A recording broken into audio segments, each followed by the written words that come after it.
Gojinyu nous a montré à quel point il était important d'étudier pour ce travail de la médiumnité et pour éviter d'être confronté à certains risques et à certains dangers. Et on va voir cet après-midi concrètement comment est-ce que l'on peut structurer cette étude, quelles sont ses vertus et ce qu'elle va nous permettre d'atteindre.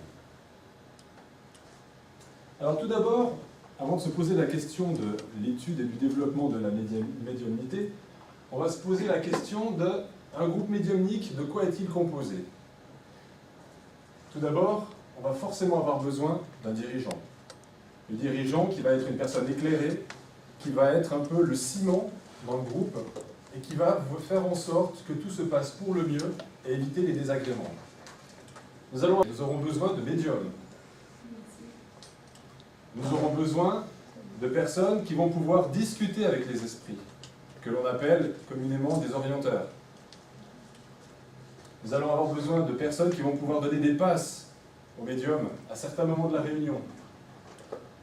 Et de personnes qui seront là en soutien pour donner un appui à l'ensemble du groupe dans le travail. Pour chacune de ces tâches, pour chacun de ces postes, on ne peut avoir que des personnes qui sont pleinement conscientes de ce qu'elles font, qui savent exactement ce à quoi elles s'exposent, ce pourquoi elles sont là, et comment elles vont faire ce pourquoi elles sont là.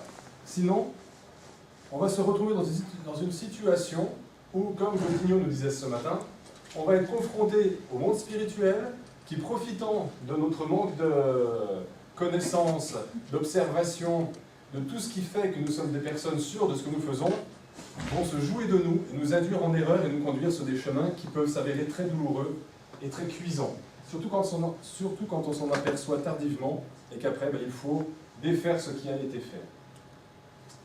Alors l'étude, pourquoi? Dans le livre des médiums, dans la deuxième partie, Allan Kardec nous dit la chose suivante.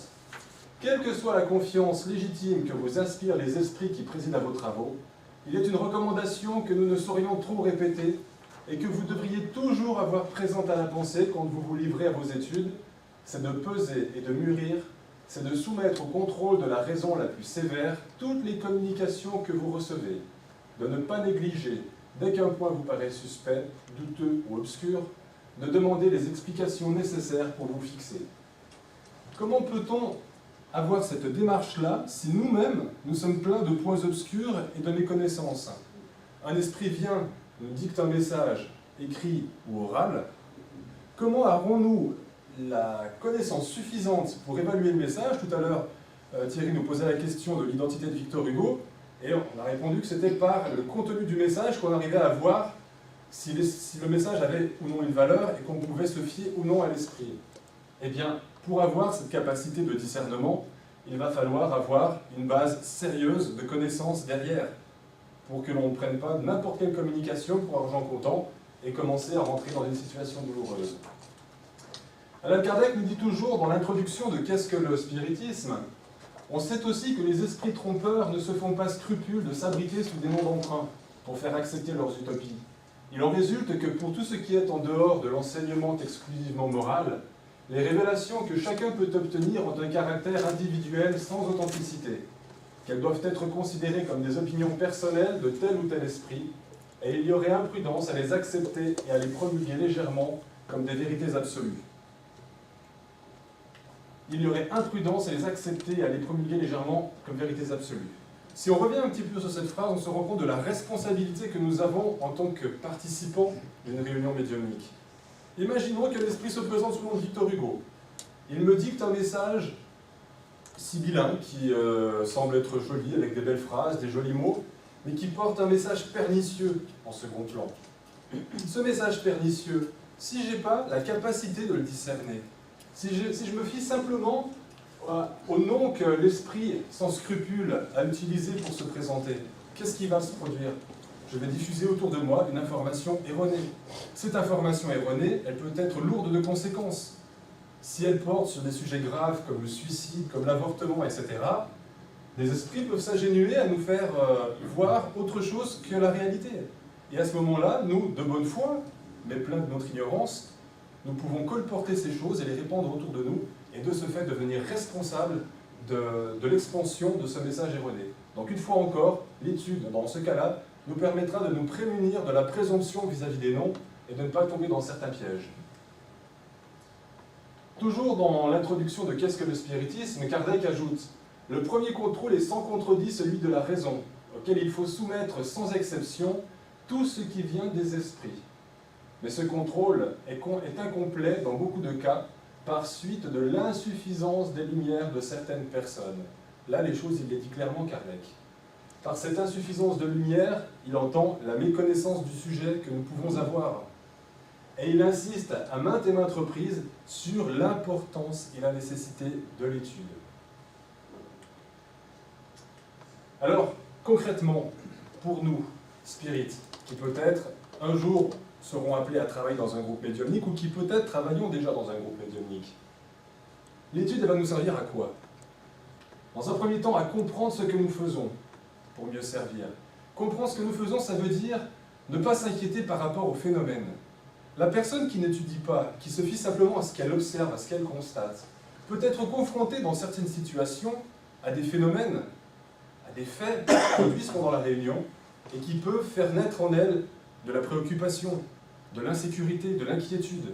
Et à compter du moment où une personne présente à une réunion de travail médiumnique commence à ressentir ce genre de choses, soyez assurés que c'est une porte qui s'ouvre pour les esprits mal intentionnés.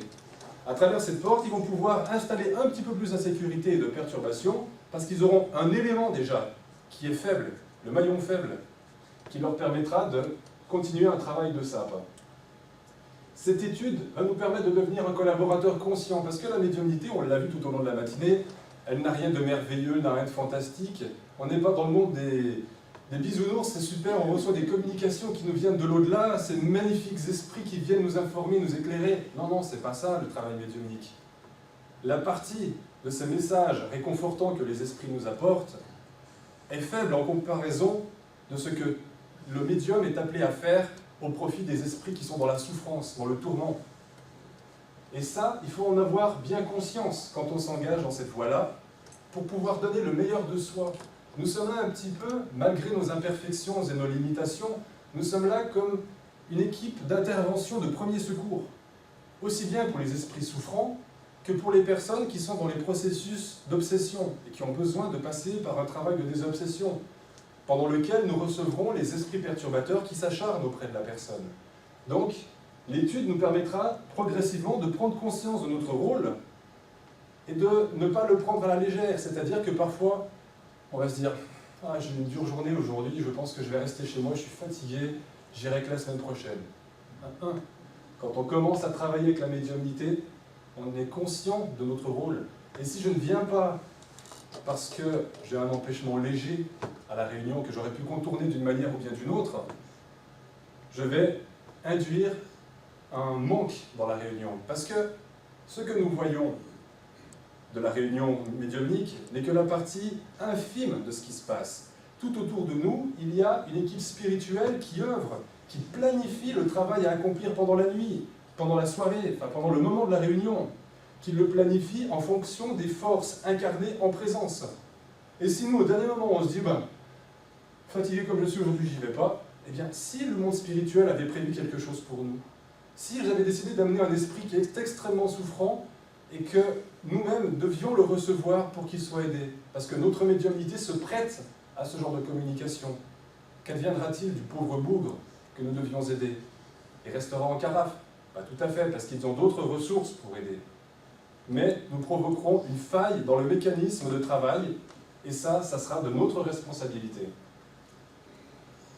Cette étude sert évidemment à faire croître nos connaissances, mais elle permet également de développer nos capacités, de les aiguiser, de prendre confiance dans ce que nous ressentons et dans ce que nous vivons. Beaucoup de personnes, quand elles commencent à traiter avec la médiumnité, à participer à ces réunions, sont envahies par des doutes qui sont un peu plus légitimes. Est-ce réellement une intelligence extérieure qui se manifeste? N'est-ce pas le produit de mon imagination? Ce matin, Charles nous parlait d'animisme. N'est-ce pas une manifestation animique qui est en train de se produire, c'est-à-dire l'expression de ma propre pensée à travers d'autres moyens? Tout ça sont des interrogations qui sont normales. Et le travail d'étude et de développement de la médiumnité est également là pour permettre aux médiums et aux gens qui vont participer à ces travaux de comprendre le mécanisme, de le travailler, de le développer et de le confirmer. Et donc, de se familiariser avec ses capacités, de ne pas s'inquiéter de ce qui se passe, de savoir comment réagir. Je suis médium, je suis assis à une table, je reçois un esprit qui est saisi de rage et de colère. Est-ce que pour manifester sa rage et sa colère, je vais commencer à taper sur la table en poussant des grands cris, en renversant des chaises, en me levant, en menaçant? Bien évidemment, non. Mais combien de médiums non informés de ce qui doit être fait et de ce qui ne peut pas être fait se laissent aller à ce genre d'écart? Se laissent aller parce qu'ils ressentent la volonté de l'esprit. Ce n'est pas eux, de leur propre chef, qui vont se lever et qui vont commencer à semer le désordre. C'est le propre désespoir de l'esprit qui va les conduire, par leur manque de contrôle du phénomène, à des réactions extrêmes, parfois même dangereuses. Donc, c'est par cette familiarisation et par la prise de conscience générale qu'ils arriveront à maîtriser ces capacités. Alors après cette étude, à qui s'adresse-t-elle? Eh bien, elle s'adresse à toute personne qui s'intéresse à la médiumnité. Il est important de rappeler qu'ils s'intéressent à la médiumnité, qui ne sont pas nécessairement médiums, et qui souhaitent participer aux réunions de travail sérieux. Et il est indispensable que ces personnes aient déjà de sérieuses connaissances des enseignements spirites. On ne peut pas faire abstraction de toute la partie théorique de la doctrine spirite pour privilégier la médiumnité. J'ai vécu pendant 5 ans au Brésil. J'ai étudié à la Fédération Spirit brésilienne, où ils ont des groupes de travail médiumnique. À l'époque, depuis, les programmes ont quelque peu changé, se sont raccourcis. À l'époque, il fallait compter, si je ne m'abuse, 7 ans avant de pouvoir rentrer dans un groupe de travail médiumnique. Il y avait 4 ans d'études théoriques de la doctrine spirit et 3 ans d'études de la médiumnité, d'études et de développement de la médiumnité. Et ce n'était qu'au terme de ce cursus que les personnes étaient admises à travailler dans les groupes de travail médiumnique. Ça veut bien dire ce que ça veut dire. Ce n'est pas quelque chose à prendre à la légère. Alors quand on voit des personnes qui, parce qu'elles ressentent certaines choses, parce qu'elles expérimentent certaines expériences, se disent ben, « je veux travailler avec la médiumnité », elles grillent des étapes. Et c'est pourquoi, dans les groupes spirites, il est absolument indispensable qu'il y ait cette base, ce socle de connaissances, sur lesquelles on va ajouter d'autres connaissances, plus dirigées vers le sujet qui nous intéresse, la médiumnité. Dans le livre des médiums, Kardec nous dit la chose suivante dans l'introduction. Comme introduction, le livre des médiums ne s'adresse donc pas exclusivement aux médiums, mais à tous ceux qui sont à même de voir et d'observer les phénomènes spirites. Pourquoi donc, à votre avis? Parce qu'imaginez que, certes, vous n'êtes pas médium, vous n'avez aucune sensibilité particulière. Charles me disait qu'il pouvait traverser l'enfer sans même s'en rendre compte. Mais imaginez que, sous ce prétexte, ils disent bah, « moi, j'ai pas besoin d'étudier le sujet, je ne ressens rien du tout. » Et puis, il va participer aux réunions. Il a une grosse carence au niveau connaissance. C'est pas la réalité. Hein. C'est hypothétique. Une hypothèse. À ce moment-là, qu'est-ce qui va se passer? Des choses vont se dérouler qui impliquent, de la part de tous les participants, et pas uniquement des médiums, d'avoir un comportement adéquat, adapté. Si on part du principe que seuls les médiums ont besoin de connaître ce qui se passe dans une réunion médiumnique parce qu'ils sont médiums, c'est se fourvoyer. Est-ce que pendant que le médium est en train de recevoir ses communications, moi je pense à autre chose, je me dis, bah tiens, oui, ça serait bien, après, ça finit pas trop tard, je vais passer, aller boire un verre avec mes amis qui doivent m'attendre, ou bien, non. Non, non, non, il y a une hygiène mentale à entretenir durant la réunion. Mais ça, c'est pareil, on ne l'invente pas. On peut y arriver par déduction, par étude. Mais, de prime abord, non. Donc, toute personne qui sera amenée à prendre part à une réunion se doit d'être au fait de ce qui peut être et de ce qui ne doit pas être fait. C'est de la plus grande importance. Et là, ça soulève aussi un autre point qui est important, c'est par rapport aux réunions dites publiques. Dans une réunion publique, qu'est-ce que l'on a? On a un ou des médiums face à un public de gens non initiés, non informés, qui viennent avec leurs problématiques, avec leurs difficultés, peut-être avec des problèmes d'obsession. Et les médiums s'exposent à toutes ces vibrations, à toute cette disharmonie qui peut régner entre les personnes, les uns qui pensent à une chose, les autres à une autre, certains qui doutent de la véracité de ce qui se passe, et tout ça va créer un climat qui n'est pas du tout propice. Donc, ça ne l'est pas pour les réunions publiques, ça l'est à plus forte raison encore moins pour les réunions de travail dans le cadre où nous l'entendons dans le spiritisme. Alors, cette étude, comment est-ce que l'on va la pratiquer? Eh bien, elle va se découper essentiellement en deux parties. Une partie théorique, pendant laquelle on va justement voir les enseignements fondamentaux qui touchent à la médiumnité, ce qui va nous permettre de comprendre le phénomène, de l'aborder sereinement, d'en comprendre les mécanismes, de comprendre avec qui on a affaire, comment on va faire avec ces esprits qui vont se présenter, et d'une partie pratique. Cette partie pratique va nous permettre, comme nous l'avons précédemment dit, de prendre conscience de ce que nous ressentons, d'identifier ce que nous ressentons, de le comparer avec ce que les autres ressentent, pour que cette mise en commun puisse aboutir à une découverte conjointe et à l'assise d'une assurance qui nous permettront de donner le meilleur de nous-mêmes dans le travail qui nous attend. Alors, cette étude théorique, il est bien d'avoir un plan pour la faire. Ne pas se lancer comme ça, oui c'est bien, l'étude théorique, mais comment va-t-on la faire? Au Brésil, il existe différentes méthodes. Aujourd'hui, il n'y en a pas encore de traduite en français. En fait, il y en a une, mais elle n'est pas diffusée. Il y a des questions de droit d'auteur et la chose stagne et n'évolue pas. Mais, faute de grive au manche des merles, comme dit la sagesse populaire, dans son livre « Dialogue avec les ténèbres », qui parle du travail de désobsession, de son implantation et de comment démarrer la chose, Herminio Miranda, dans le chapitre « Le groupe », nous donne déjà quelques bases qu'il est important d'aborder. Et il nous dit, ce brave Herminio, il ne faut commencer le travail spécifique qu'après un apprentissage plus ou moins long des questions doctrinales. Donc là, il le répète. Même les composants de la future équipe, même si les composants de la future équipe se jugent suffisamment informés et au courant de la doctrine des esprits, une révision générale vaut la peine d'être faite. Nous n'aimons pas l'admettre, mais nos connaissances sont bien plus petites que ce que nous pensons. Alors là, on ne parle même pas de la personne qui débute dans ces choses-là, dans ces sujets-là. Ici, Miranda nous parle des personnes qui sont dans la doctrine spirite depuis déjà un certain temps et qui de ce fait s'estiment exemptes de devoir étudier, de devoir apprendre. Et là, il met le doigt sur quelque chose de très important. Nous n'aimons pas l'admettre, mais nos connaissances sont bien plus petites que ce que nous pensons. Il est indispensable de remettre l'ouvrage sur le métier pour que nous puissions rafraîchir nos connaissances. Avec le temps, c'est un petit peu comme l'érosion. Nos connaissances s'émoussent sur les angles. Et parfois, les angles ont tendance à s'étendre vers la surface intérieure. Et à ce moment-là, on devient approximatif dans ce que nous savons, dans ce que nous connaissons. Et l'approximation en spiritisme, ça ne va pas.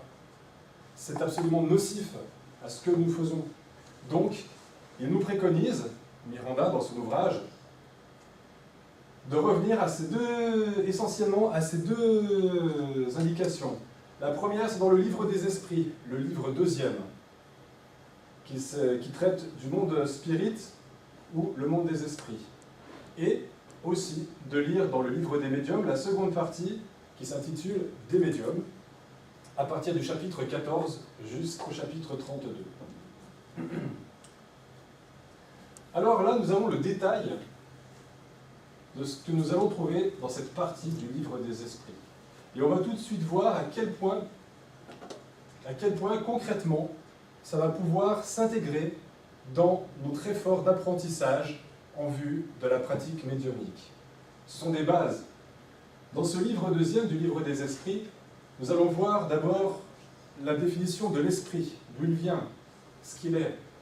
Nous allons voir l'incarnation, le retour de la vie corporelle à la vie spirituelle, c'est-à-dire la désincarnation.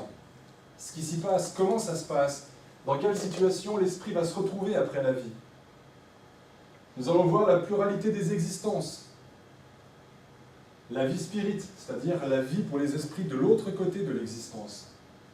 Le retour à la vie corporelle, l'émancipation de l'âme, ce sont ces moments où notre esprit à nous, notre âme incarnée, se libère temporairement au profit du sommeil ou d'autres phénomènes et retrouve un semblant de liberté qui lui permette de réacquérir ses aptitudes d'esprit. On va découvrir également l'intervention des esprits dans le monde corporel. C'est très important également à savoir, à prendre conscience combien peu de fois nous sommes seuls quand nous sommes chez soi, par exemple, quand nous sommes chez nous, par exemple, que nous imaginons être seuls. Il est fort peu probable que dans la pratique, nous le soyons. Il y a à nos côtés des esprits, et ces esprits sont en fonction de ce que nous, intérieurement, nous sommes, de nos centres d'intérêt et de ce que nous faisons. Les occupations et les missions des esprits. Pour en finir avec l'idée de paradis et d'enfer, où les esprits attendent béatement le jour du jugement dernier dans le paradis, etc. Les esprits ont des occupations, ils ont des travaux, ils ne restent pas inactifs. Et puis, les trois règnes principaux. Dans le livre des médiums, dans cette seconde partie du livre des médiums, nous avons vu dans le livre des esprits tout ce qui était relatif aux esprits, qu'ils soient incarnés ou désincarnés, et là nous allons voir plus concrètement ce qui touche aux médiums et à la médiumnité. Donc, une première partie qui va nous parler des médiums, puis qui va détailler les différents types de médiumnité, avec médium écrivain ou psychographe, ce qu'on appelle communément l'écriture automatique, les médiums spéciaux, la formation des médiums, comment est-ce qu'on va pouvoir développer la médiumnité, il donne des exemples principalement pour la psychographie, les inconvénients et les dangers de la médiumnité, comme Godinho nous l'a exposé ce matin, avec beaucoup de clarté, le rôle du médium dans les communications spirites, parce que le médium n'est pas un instrument passif, un tuyau par lequel une information transite, on l'a dit tout à l'heure, le contrôle de la médiumnité, entre autres choses, l'influence morale du médium, avec la nécessité de cette réforme intérieure que nous avons à faire, à mener, pour obtenir des communications les plus claires et pour avoir une syntonie, pas seul nécessairement qu'avec les esprits souffrants et inférieurs, mais avec les esprits qui ont besoin de nous aussi pour transmettre d'autres types de messages. De la médiumnité chez les animaux, j'ai sauté l'influence du milieu, là où nous nous trouvons, le milieu dans lequel nous nous trouvons, ce qui s'y fait, influe aussi sur la population spirituelle qui s'y trouve. De l'obsession, donc là, il revient sur les trois principaux degrés de l'obsession que l'on a également vu ce matin avec Godinho. Identité des esprits, qu'on a aussi abordé ce matin. L'évocation, qu'on a également vu tout à l'heure avec Charles. Les questions que l'on peut adresser aux esprits. Comme Charles nous disait, on ne va pas leur demander est-ce que mon mariage va durer longtemps, est-ce que les numéros du loto que j'ai vont être les bons, etc. Contradiction et mystification, parce que les esprits ne sont pas tous des saints et qu'ils sont à même de nous apporter des informations totalement erronées et totalement bidons en se parant de beaux noms ou en exposant tout simplement leur message avec des belles phrases et des jolis mots, mais qui sont aussi creux qu'un coquillage. Charlatanisme et jonglerie, avec les gens qui simulent la médiumnité. Réunions et sociétés spirites, règlement de la Société parisienne d'études spirites, qui a été le premier groupe spirit fondé au monde, fondé par Allan Kardec. Dissertation spirit et vocabulaire spirit. Donc là, on aura vraiment une bonne base, une bonne assise pour étudier, comprendre et pratiquer la médiumnité. Ça, c'était pour l'étude théorique. Après, il y a la pratique. Et là, comment va-t-on pouvoir développer quelque chose qui nous permette de prendre cette confiance que nous avons? Certes, nous avons vu précédemment que les connaissances théoriques étaient importantes pour savoir ce que nous pouvions et ne pouvions pas faire, mais il est encore nécessaire de développer, de ressentir les choses, de les identifier pour pouvoir les pratiquer avec assurance et sécurité. Donc là, je vais partir d'un exemple personnel, celui de notre groupe ici à Paris, avec lequel nous avons débuté il y a quelques mois un travail d'éducation, d'étude et de développement de la médiumnité. Pour ce faire, nous utilisons un livre qui est un livre brésilien qui s'appelle Orientation médiumnique et qui est écrit par Teddy Nilsson et Teresina Oliveira, qui fait partie d'une série d'ouvrages de formation spirit. La technique employée par ces personnes pour le développement de la médiumnité se fait en 5 phases. Nous avons la première phase qui est celle de la perception de fluide. Là, je ne vais pas m'y attarder trop en détail parce que nous allons y revenir sur chacune de ces phases et on va comprendre le pourquoi de ces 5 phases. Nous avons une phase qui touche au rapprochement de l'esprit, une phase qui touche au contact, à l'enveloppement et, pour finir, à la manifestation. Alors là, c'est un petit bout de texte tiré du livre et que je vais essayer de lire. C'est pas très lisible, j'ai mal choisi mes couleurs. La méthode des 5 phases a pour but d'instruire les médiums, de les entraîner et d'éliminer les défauts qu'ils ont pu acquérir précédemment à cause d'un développement primaire et imparfait. L'objectif est de former des médiums conscients de ce qui se passe en eux, capables d'agir avec équilibre et efficacité en n'importe quelle circonstance. Ici, on a la partie véritablement pratique de la pratique médiumnique, l'aspect technique. Alors nous allons aborder maintenant ces 5 phases, avec la première qui est de la perception des flux. Il y a encore une chose que je n'ai pas dite, ces phases se font pour chacune d'entre elles sur une période de 4 semaines. C'est-à-dire qu'on va faire 4 semaines cette phase-ci. À la 5e semaine, hop, on va rajouter la deuxième phase, c'est pas une à la place de l'autre, on les ajoute les unes aux autres.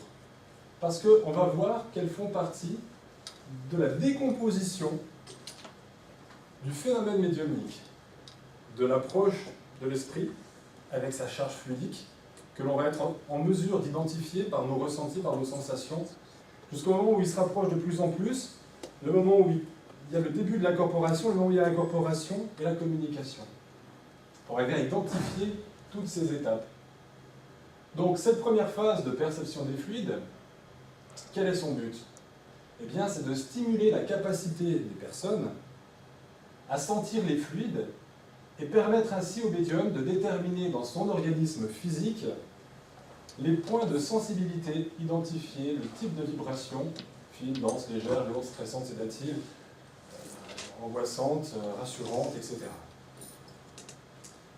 Le déroulement de cette phase, il va bien évidemment y avoir un dirigeant à la réunion, et donc ce dirigeant va s'occuper de conduire à travers une espèce de... Moi je fais ça par le biais d'une visualisation, et tout à l'heure on va en faire un petit morceau juste pour que vous puissiez vous rendre compte de ce dont il s'agit. Donc, dans ce déroulement, le dirigeant incarné demande aux responsables spirituels de s'approcher en fait des personnes et de déverser sur chacune d'elles des fluides, de l'énergie, de manière à ce que ce soit pleinement perceptible par les médiums, par les personnes. Ça va avoir différentes manifestations, différents effets chez les gens. Et ce sont ces effets qu'il va falloir commencer à percevoir, se mettre à l'écoute. Alors, l'objectif n'est pas de s'asseoir et attendre gentiment que ça se passe. Et ben non, j'ai rien senti. Non, c'est une démarche active de l'individu. Il faut être à l'attente, à l'écoute, il faut être attentif. Ce n'est pas quelque chose qui se produit malgré nous. La médiumnité est une capacité, nous l'avons dit ce matin, que tous nous avons. Ce qui va faire la différence, c'est le degré de sensibilité. Mais si nous ne la mettons pas, cette sensibilité en éveil, nous pourrions bien ne rien ressentir. Donc il est important que les personnes ne restent pas inactives durant le processus et qu'elles participent pleinement à ce qui se passe. Donc là, on peut voir que, dans certains cas, si la sensibilité de l'individu est faible, eh bien, le responsable spirituel pourra intensifier cette action de manière à la rendre plus perceptible, plus probante. Le but, c'est d'arriver à ressentir les choses indépendamment qui diffèrent de l'état dans lequel nous nous trouvons. En règle générale, les personnes vont se sentir telles qu'elles sont initialement, et puis, à partir du moment où l'on commence ces phases-là, elles vont sentir un changement dans leur état. Jusqu'au moment où on demande aux esprits d'interrompre cette transmission de fluide et d'énergie, et là, la personne va sentir tout ça s'arrêter net. Et ça va permettre à la personne déjà de se rendre compte qu'il se passe des choses au-delà de ses sens physiques, qu'il y a réellement une intervention extérieure. La deuxième phase, la phase du rapprochement. Donc là, hop, on y reste 4 semaines, puis on passe à cela. Ces durées de 4 semaines sont relatives. Elle va dépendre également de l'avancée du groupe. Il est évident que si au bout de 4 semaines on balbutie encore, que c'est pas évident, que c'est pas acquis, que c'est pas encore intégré, on va insister encore un peu avant de passer à la suite. Car on n'est pas là avec des périodes définies et infranchissables. Sinon ce serait stupide. On perdrait l'efficacité de la méthode et l'objectif voulu ne serait pas atteint. Donc dans cette deuxième phase de rapprochement qui, si tout va bien, se fera à partir de la 5e semaine, nous allons voir que le but est d'accroître la capacité à identifier, au moment opportun, la radiation spontanée des esprits, permettant ainsi de percevoir celle des bons esprits et d'éviter l'influence négative des esprits perturbateurs. Donc, elle va venir s'intégrer après la perception des fluides. On demande aux esprits d'arrêter cette transmission fluidique. Et ensuite, on passe à cette seconde phase. Et dans cette seconde phase, on va demander à l'instructeur spirituel d'agir autour du médium, autour des personnes, afin que les personnes, par l'exacerbation de leur perception, parviennent à sentir ces mouvements, ces effleurements. Ça peut être un souffle, mais qu'ils sentent des fois, je ne sais pas si parmi vous il y en a, je sais qu'il y en a qui ont participé à des réunions, mais parfois nous avons les yeux fermés, nous ouvrons les yeux parce que nous sentons que quelqu'un est debout à côté de nous et il n'y a personne. Eh bien, c'est ce genre de perception que l'on doit chercher à développer pendant cette phase de rapprochement. C'est ce moment pendant lequel nous avons la sensation nette et indiscutable qu'à nos côtés se trouve quelqu'un qui est là. Et lorsque l'on regarde, il n'y a personne. Donc, demandez à l'instructeur spirituel de se mouvoir autour du médium en se rapprochant, s'éloignant, se plaçant d'un côté ou de l'autre, afin que le médium puisse percevoir ses déplacements à travers les fluides ou la lumière que l'esprit irradie. Nous avons la troisième phase, qui est la phase de contact. Alors l'objectif de cette phase, dans la vie pratique, dans la vie courante, des contacts lourds, impurs, longs ou intenses peuvent provoquer de sérieuses perturbations. L'autocontrôle que le médium développe avec cette méthode lui permet de se défendre contre ce type de contact, qu'il soit direct ou précédé de projections fluidiques. Tout à l'heure, nous parlions de l'intervention des esprits dans la vie de tout un chacun, et que rares étaient les fois où nous étions réellement seuls avec nous-mêmes. Eh bien, cette prise de contact, en fait, a lieu même en dehors des réunions médiumniques. Par le simple fait d'être entouré d'esprits, en fonction de ce que nous faisons, ils participent à nos activités, en bien comme en mal. Et avoir une perception du dégagement de fluide et d'énergie que peuvent avoir les esprits peut nous permettre d'identifier avec plus ou moins d'assurance la présence d'esprits mal intentionnés, malveillants, et d'agir en conséquence, c'est-à-dire par la prière, en élevant nos pensées, une lecture, quelque chose qui nous permettra de nous surélever par rapport à cette présence-là et de prier pour elle.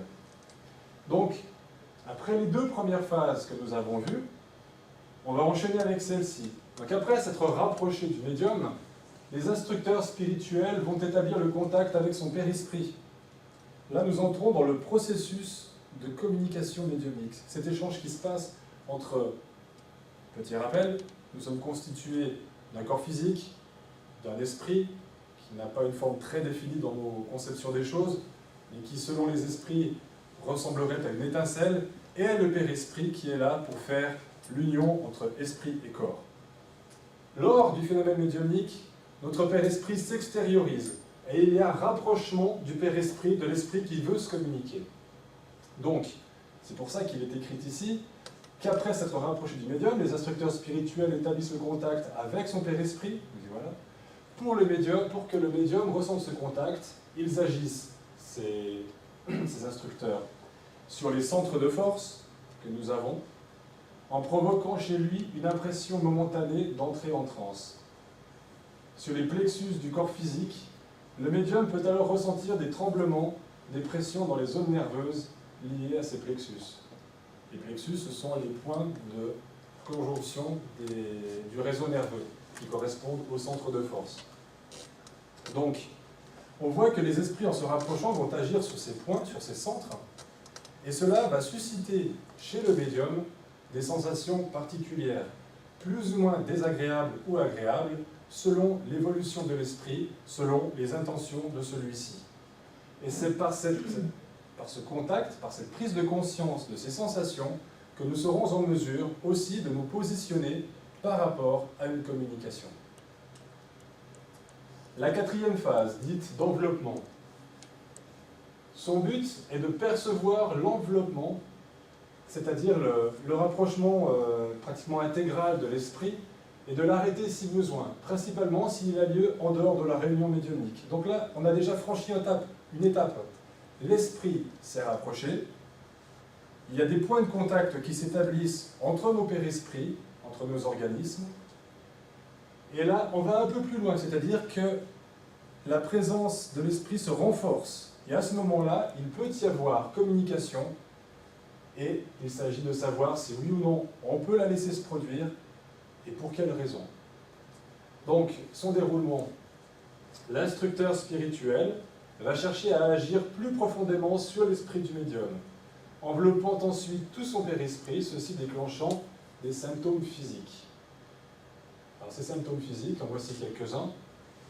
Selon l'esprit, on peut ressentir de l'inquiétude, une altération de la volonté avec prédominance d'une pensée différente de celle que la personne avait au début de l'exercice, perception psychologique du ressenti de l'esprit, ses sensations, ses sentiments et émotions, superposition de la vibration périspirituelle du désincarné qui s'adapte à celle du médium en établissant une syntonie avec tout son organisme.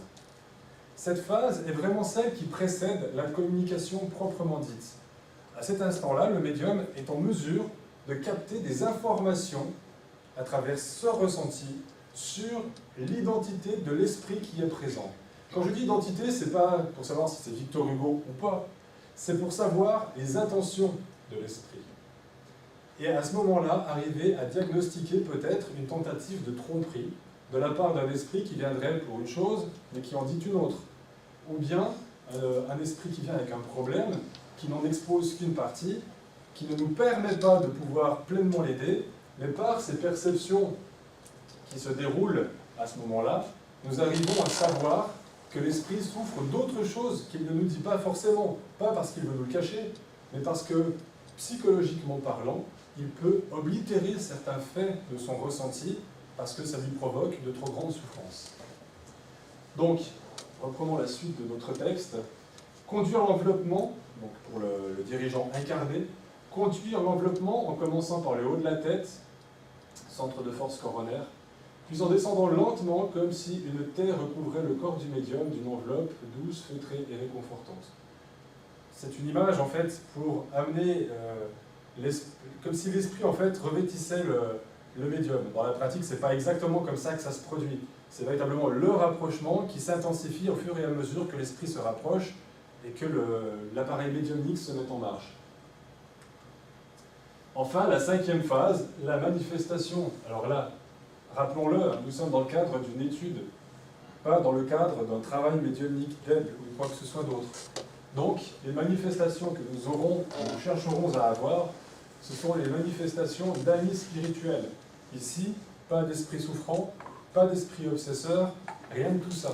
Ce n'est pas par manque de charité qu'on ne va pas recevoir ces esprits, c'est parce que nous sommes des apprentis et que l'on ne va pas confier à l'apprenti une charge qui est au-delà de ses capacités. L'étudiant en médecine ne va pas rentrer dans le bloc opératoire pour dire bah, « c'est moi qui vais faire ce pontage coronarien aujourd'hui ». Il va d'abord apprendre la théorie, et puis après il va regarder comment on va pratiquer le pontage, jusqu'au jour où il sera pleinement et dûment formé, et où lui-même pourra le pratiquer sous la supervision de chirurgiens expérimentés qui le dirigeront avec assurance. Eh bien, c'est la même chose. Lors de la phase de communication, si l'on sent le rapprochement d'un esprit qui est en état de souffrance et de perturbation, on va gentiment, mentalement, lui faire comprendre que ce n'est pas le moment, qu'il y a autour du personnel spirituel qui sera plus à même de le prendre en charge, de le conduire et de l'orienter. Donc, le but est de permettre cette communication directe d'un esprit bienveillant à travers une courte manifestation. Attention de ne pas se lancer non plus dans une grande dissertation pleine d'emphase. D'abord, les esprits supérieurs ne le feront pas. Ils sont toujours très concis, très clairs, vont droit au but. Et comme c'est véritablement de l'entraînement, ils ne vont pas monopoliser la parole. Admettons que nous sommes un groupe de 10 personnes, et bien ils ne vont pas monopoliser la parole avec un médium, quand il y en a peut-être 4 ou 5 autres qui peuvent aussi fonctionner et transmettre quelque chose. Donc le but n'est pas d'obtenir de superbes messages qui vont élucider des mystères de la vie, qui vont nous éclairer dans notre cheminement, etc. Le but est véritablement d'obtenir une communication. Et dans le livre, les auteurs précisent que la plupart du temps, ça va être simplement des salutations. Le fait que le médium ressente en lui-même cette intervention d'une volonté extérieure à la sienne qui va transmettre un message par son organisme qui est indépendant de sa propre volonté. C'est l'objectif final de cette phase-là. Donc, pour le déroulement, après les phases précédentes, le dirigeant adresse une invitation à se manifester au plan spirituel lié aux travaux d'apprentissage. Les médiums ne devront laisser passer que les communications issues de ces guides. C'est vraiment, vraiment très important. On pourrait imaginer que par charité, ça y est, on peut y aller, mais non. Ne pas mettre la charrue avant les bœufs. S'il y a une chose qui est parfaitement incompatible avec la médiumnité, c'est la précipitation. Même si elle est faite au nom de la bonne volonté, la précipitation, l'empressement ne nous amèneront rien. Et un dirigeant d'un travail comme celui-ci pourrait être soumis à une certaine pression des participants qui voudraient hâter la formation. Eh bien, il ne doit pas y céder, il doit résister et être ferme. Expliquer aux gens la raison de cette apparente lenteur dans l'apprentissage et le pourquoi de la chose. Et si les gens sont animés de bonne volonté et de la volonté de bien faire, alors ils comprendront et cesseront de vouloir absolument courir pour ensuite regretter leur empressement. Alors, quelques observations générales sur ce genre de travail. Comme on l'a vu, tout participant ne développera pas forcément de manifestation évidente de la médiumnité. Nous l'avons dit ce matin, nous sommes tous médiums. La différence, une fois encore, c'est la capacité de sensibilité, c'est le niveau de sensibilité, le degré de sensibilité de l'individu. Ça ira de la personne aussi sensible que ce mur, à une personne qui ne peut pas fréquenter un endroit trop animé, où il y a trop de personnes, parce qu'elle va capter énormément de choses qui vont la mettre mal à l'aise, comme Charles me disait par rapport à son épouse. Est-ce que pour autant ces personnes qui n'ont pas de perception médiumnique sont inutiles? Bien évidemment non. Si l'on revient au deuxième slide de tout à l'heure, là où il y avait les composants du groupe médiumnique, nous avons vu qu'il y avait le dirigeant, bien évidemment les médiums, mais aussi des personnes qui vont dialoguer avec les esprits. Ça ne peut pas être des médiums, puisqu'il faut que ces personnes se consacrent à leur tâche. Pas des médiums ostensibles, je serais tenté de dire. Parce que dans ces moments-là, l'information nous vient du plan spirituel. Si nous étions seuls face à l'esprit en train de parler, je puis vous assurer que nous ne saurions pas quoi dire bien souvent. Il m'est arrivé à une certaine reprise d'être confronté à un esprit. J'essayais de l'aider à changer sa manière de voir les choses. Le malheur, c'est que je partageais le même point de vue que lui. Et le monde spirituel, à ce moment-là, a coupé la source d'information. Et alors moi, j'essayais de trouver des arguments pour lui dire, ben non, tu vois, tant que tu agiras comme ça n'ira pas, tu vas souffrir. Et en même temps, je me disais, mais je suis en train de lui dire un truc et je ne me convainc pas moi-même. Et je commençais à désespérer parce que l'esprit continuait dans sa rébellion, dans sa colère, dans son emportement. Et je me disais, ah, mon Dieu, mais s'il vous plaît, aidez-moi, faites quelque chose. Et je les entendais à côté de moi qui disaient, Tu vois, comme tu pensais pas bien, il faut que tu changes aussi. Et quand j'ai véritablement pris conscience de ça dans mon âme, bien profondément, là ils ont dit, ok, maintenant on va t'aider. Et d'un seul coup, ils ont ouvert la vanne, et les informations se sont remises à couler. Et là, pop, j'ai retrouvé l'éloquence nécessaire pour parler avec l'esprit, et pour le ramener à la raison, à adoucir sa manière de voir, au bon sens. Donc qu'est-ce que ça nous prouve? Premièrement, que la personne qui dialogue, peut-être que durant toutes ces phases-là, elle n'avait pas de perception particulière, elle n'a jamais écrit quoi que ce soit, elle n'a jamais donné de communication verbale, mais au moment de la réunion, au moment du travail, dans le feu de l'action, elle a su mettre à la disposition du plan spirituel sa sensibilité, qui est autre, mais qui est indispensable pour le bon déroulement de ce travail. Nous avons vu également qu'il y avait des personnes qui vont donner des passes. Pourquoi donner des passes durant une réunion médiumnique? Eh bien, pour venir soulager l'esprit, ou le médium, ou le médium. C'est-à-dire que, durant ce phénomène de rapprochement, nous avons un accès supérieur à cet esprit. C'est-à-dire que, comme il est proche de l'organisme du médium et qu'il s'y mêle d'une certaine manière, en agissant sur le médium, nous agissons sur l'esprit. Et Herminio Mirand, dont nous parlions tout à l'heure dans Dialogue avec les ténèbres, évoque cette notion-là des passes durant la réunion médiumnique, qui ne doit pas être systématique, mais adaptée à certains moments de la communication en fonction de ce qui se passe.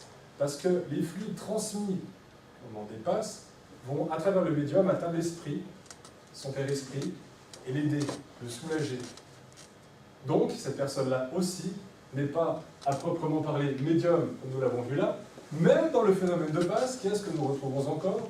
Eh bien, de la médiumnité. Parce que nous transmettons de nos fluides, mais également les fluides des esprits qui sont à nos côtés, et qui vont orienter ces fluides de manière à ce qu'ils puissent être bénéfiques et employés à bon usage pour le cas présent.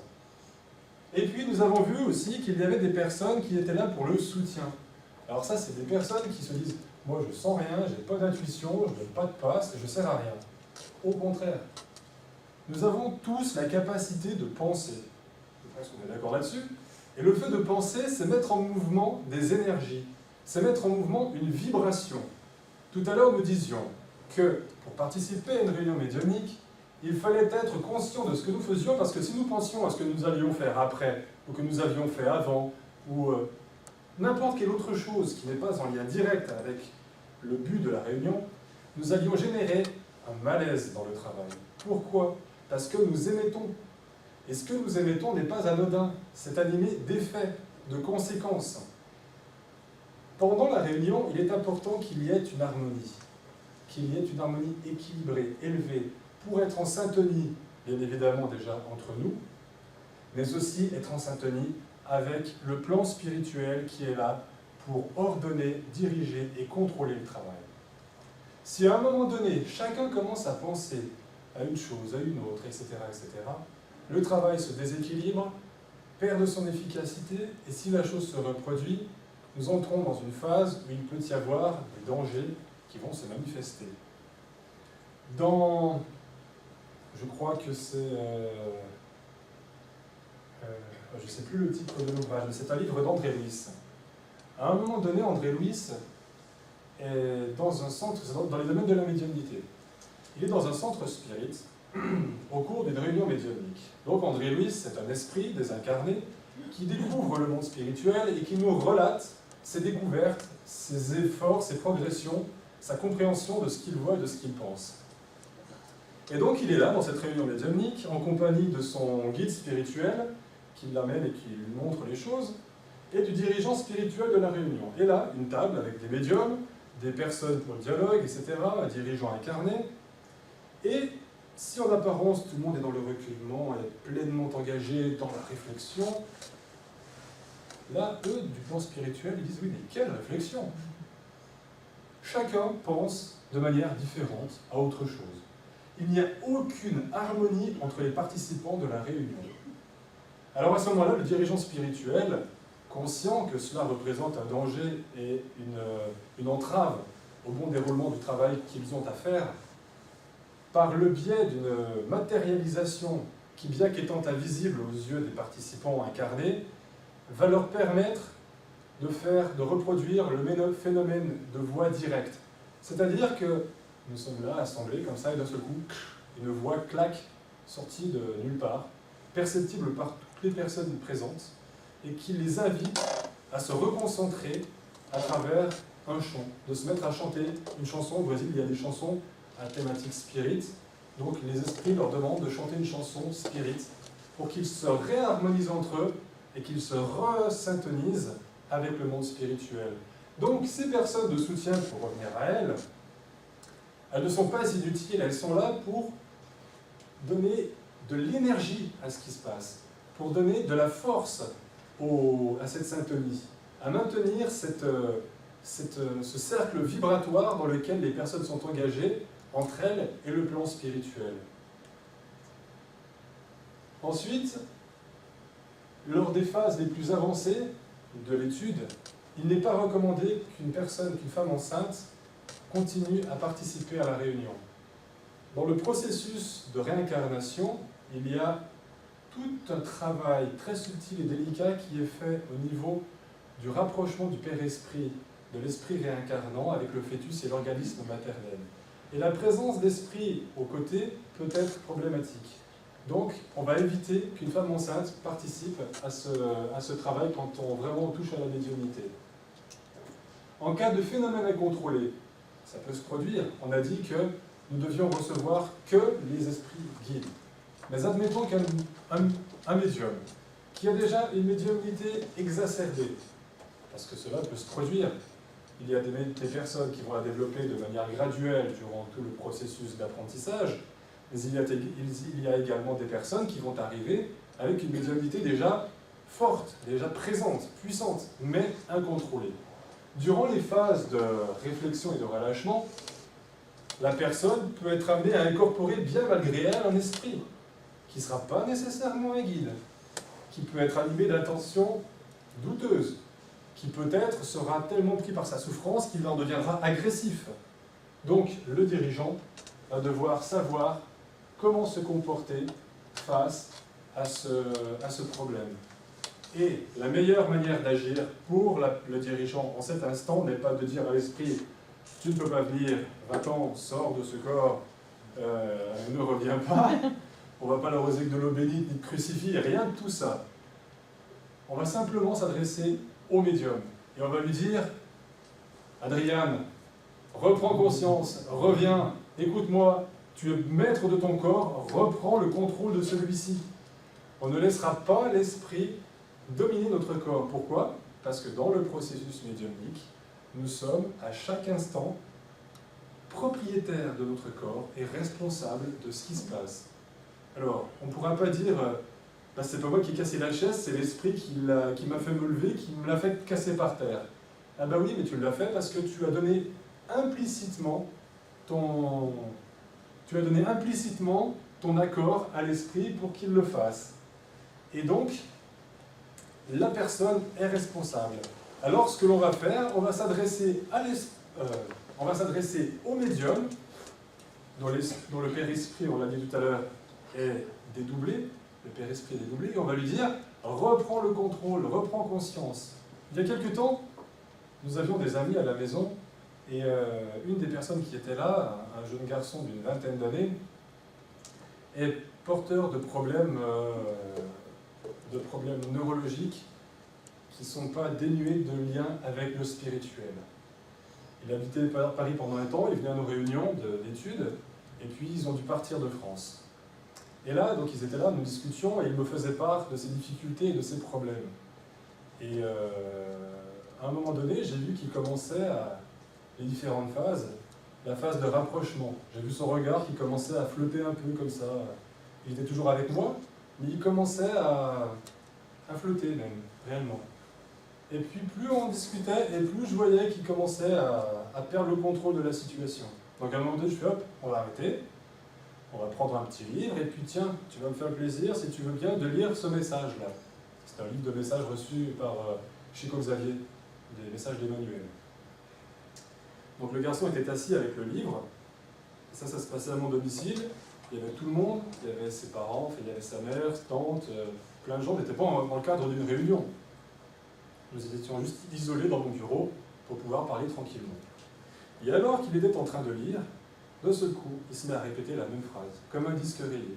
Il était là avec le livre, ta ta ta ta ta ta ta ta ta ta ta ta ta ta ta ta ta ta ta. J'ai commencé à l'appeler par son prénom, aucune réaction. Il continuait à répéter la même phrase en boucle. Ah, je dis, oulala, qu'est-ce que je fais là? Je savais la théorie. Là, le moment était venu de passer à la pratique. Mais dans ce cadre-là, on ne s'y attend pas, ça surprend. Et puis je lui parlais, je lui dis, oh, oh. Là, pouf, le livre tombe des mains, et il continuait à répéter la même phrase sans le livre entre les mains, en regardant le vide, le regard mort. Et puis d'un coup, il s'est arqué sur la chaise, et là, c'est super, c'est l'exorciste. Et donc j'ai commencé à lui parler avec force, et c'est ce qui est important à ce moment-là, c'est de parler avec une certaine force à l'individu. C'est-à-dire qu'on peut dire allez, reviens, tu contrôles ton corps, tu es maître de ton corps. Non, il faut avoir une voix autoritaire, prendre le contrôle de la situation, savoir ce que l'on fait, savoir que l'on n'est pas tout seul et lui dire maintenant ça suffit. Tu reprends le contrôle de ton corps, tu ne laisses pas survenir ce phénomène. Tu es responsable, tu reprends. Et en règle générale, ça fonctionne. Au bout d'un moment d'appel ferme et dur, le garçon a fini par avoir un sursaut, à reprendre conscience, à se rasseoir normalement et à recouvrir ses esprits. Mais il y a des cas où ça ne suffit pas, où malgré ça, la personne va continuer à être prise et à ne pas arriver à se dégager. Alors, dans ce cas-là, je n'ai jamais expérimenté une technique qui m'a été dite lors de mon dernier voyage au Brésil, par une personne qui fréquente un centre à Rio de Janeiro, c'est de souffler à ce niveau-là. Alors, pas souffler simplement comme ça, hein. Se concentrer, élever ses pensées, inspirer et concentrer dans sa respiration nos pensées supérieures, notre foi, et puis d'un souffle sec et rapide sur ce centre de force, souffler sur le médium. Et il semblerait que cela permette de rompre la communication. J'ai également entendu de souffler dans l'oreille. J'ai jamais eu l'occasion d'expérimenter ces techniques. Pardon? Bah oui, qui est l'outil de la médiumnité. Ouais. Donc, en règle générale, le rappel du médium fonctionne, mais si ça ne devait pas marcher, essayez cette solution-là. Alors, ensuite, une personne en situation d'obsession spirituelle ne peut suivre ce cours tant qu'elle n'a pas retrouvé son équilibre. L'obsession spirituelle n'est pas une maladie honteuse. Il y a beaucoup de gens qui se sentent stigmatisés parce qu'ils se sentent victimes d'une obsession ou on les dit victimes d'une obsession. Il n'y a rien de honteux, de rabaissant à être victime d'obsession spirituelle. Mais il faut savoir que si nous sommes victimes d'une obsession spirituelle, c'est parce qu'il y a en nous certaines failles qui permettent aux esprits de s'installer, de nous perturber, de nous atteindre. Si avec toutes ces failles, avec tous ces déséquilibres, nous participons à ce travail-là, nous allons amener avec nous des éléments perturbateurs qui peuvent s'avérer préjudiciables pour la bonne marche du travail. Il y a des cas particuliers, mais bon, on ne va pas rentrer dans ces considérations. La règle générale, c'est d'abord de traiter l'obsession de la personne à travers un travail de désobsession que l'on fera peut-être faire, à défaut de le faire dans notre centre, dans un centre qui le permet, puisque la désobsession peut être faite à distance. Il n'est pas nécessaire que la personne soit physiquement dans le centre. Ce n'est même pas recommandé le jour de la réunion. Et donc, attendre que par l'effet conjoint de travail de désobsession et de son effort pour s'améliorer et tenter de fermer les portes, elle retrouve une situation d'équilibre et qu'elle puisse commencer ce travail de découverte et d'apprentissage. Ensuite, une information qui pourrait surprendre concernant l'éclairage. Alors, on ne va pas faire une réunion médiumnique avec cette lumière-là. Alors, vous allez dire, ben oui, bien sûr, parce qu'on se concentre moins facilement, ça détourne notre attention. Hermine Mirande, dans son dialogue avec les ténèbres, explique que les lumières trop vives, voilà l'exemple,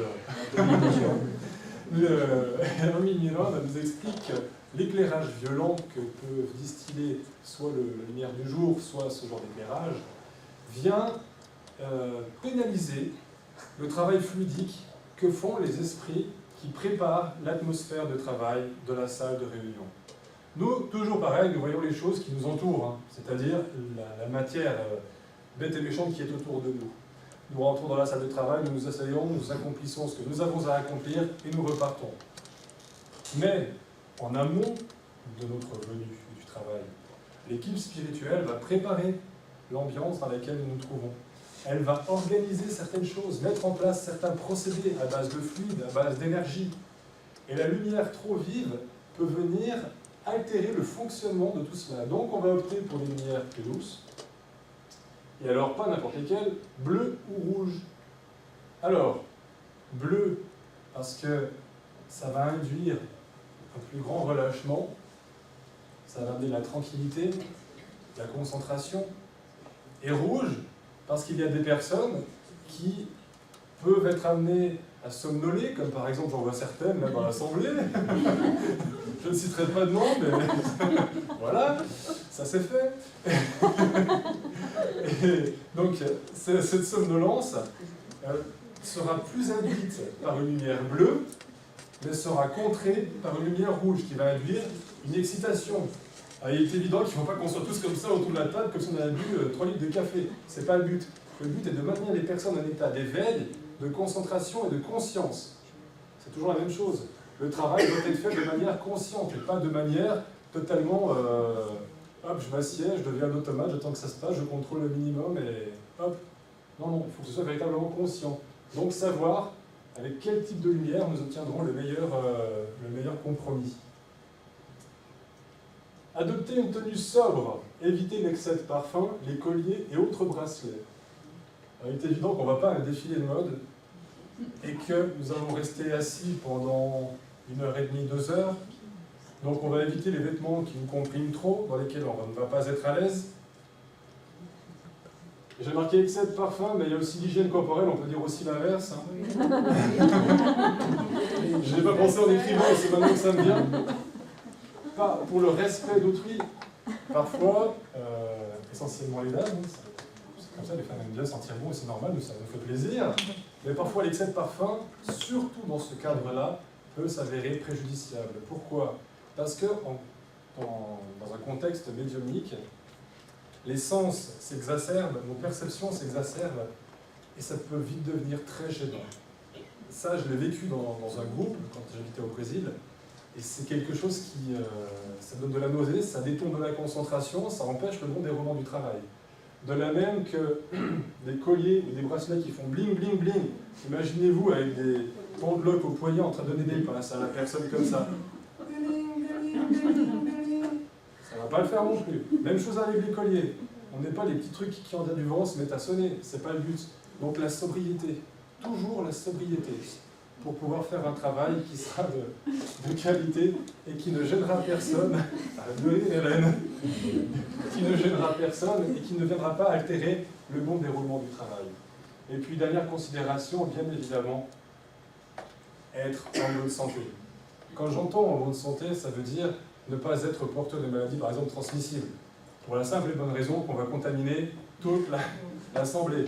Quand on a un gros rhume, un gros truc qui passe pas, qu'on a le nez tout rouge qui coule et qu'on passe 3 boîtes de mouchoirs en un quart d'heure, on ne va pas aller à la réunion parce qu'on va risquer de contaminer toutes les personnes présentes.